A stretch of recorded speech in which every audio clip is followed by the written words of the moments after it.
Halo Miss Karin dan teman-teman, saya Melvin dari 10 IPA nomor absen 23.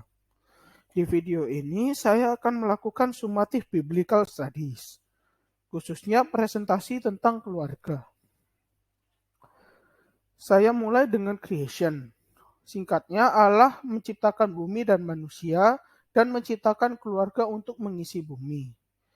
Pada awalnya hanya ada Allah, maka Ia menciptakan bumi dan isinya untuk membentuk dan mengisi kekosongan alam semesta. Setelah penciptaan bumi, Allah menciptakan manusia sesuai dengan citranya. Allah kemudian memerintahkan manusia untuk memenuhi, menaklukkan, dan menguasai ikan-ikan di laut, burung-burung di udara, dan atas segala binatang yang merayap di bumi. Allah tidak tinggal diam melihat ciptaannya hidup kesepian. Hal ini disebabkan karena Allah awalnya hanya menciptakan satu manusia. Ia kemudian menciptakan manusia lain untuk menjadi pasangannya. Ia kemudian memerintahkan mereka untuk beranak cucu agar dapat menaklukkan dan mengisi dunia. Selanjutnya, fall. Ketidaktaatan manusia menyebabkan kejatuhan manusia ke dalam dosa. Dosa inilah yang menimbulkan kehancuran keluarga. Awalnya manusia diciptakan oleh Allah untuk mencapai kebaikan. Namun Adam dan Hawa melanggar perintahnya dan mulailah dosa pada manusia. Dosa manusia terus-menerus terjadi turun-temurun seperti tidak dapat dilepas dari manusia. Dosa itulah yang membuat banyaknya kegagalan dalam manusia membangun keluarga. Salah satunya kekerasan dalam rumah tangga. Kekerasan dalam rumah tangga dapat terjadi karena berbagai macam faktor. Contohnya karena adanya budaya patriarki, di mana perempuan sering diturunkan hakikatnya oleh laki-laki. Kekerasan dalam rumah tangga dapat menyebabkan kehancuran keluarga karena dapat menimbulkan perpecahan di dalam keluarga. Banyak dari kasus KDRT menyebabkan terjadinya penyebab kerusakan keluarga lainnya seperti perselingkuhan dan perceraian. Selanjutnya, redemption, atau kita bisa sebut penebusan. Allah melalui kesengsaraan Yesus telah menebus dosa manusia. Karena itulah keluarga-keluarga menjadi sadar bahwa dosa merusak. Allah melihat segala sesuatu yang dilakukan oleh manusia sehingga mereka jatuh dalam dosa. Ia tidak tinggal dalam melihat umatnya sengsara, oleh karena itu Ia menyerahkan putranya Yesus Kristus untuk menebus dosa kita.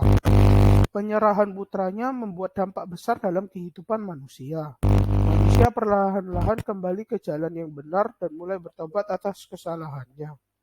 Akibatnya banyak broken family atau keluarga hancur kembali bersatu. Banyak dari mereka menjadi sadar bahwa dosa hanya merugikan kelangsungan hidup mereka. Selanjutnya, consummation. Saya percaya bahwa kehendak Allah ada yang terbaik. Saya berharap Tuhan memberi saya keluarga yang seimbang. Melihat berbagai macam manusia, saya sebagai seorang anak terinspirasi untuk berusaha sebaik mungkin mengikuti kehendak Allah.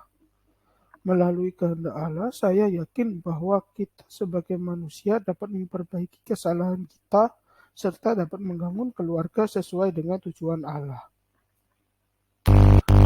Apabila saya berkeluarga sendiri, saya berharap saya dapat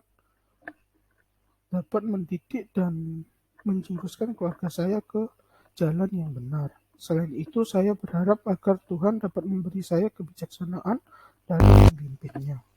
Selain itu, saya ingin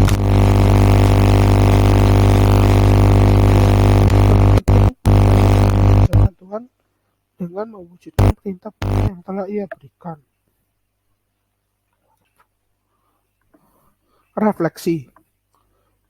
Nah, pembelajaran biblical studies telah membuka pikiran saya untuk mencoba berubah.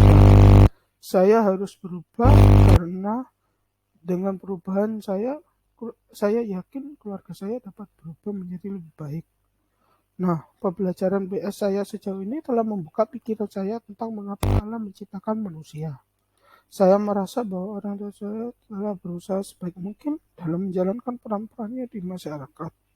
Namun sayalah yang perlu mengevaluasi diri sebagai anak dalam menjalankan peran-peran saya di keluarga.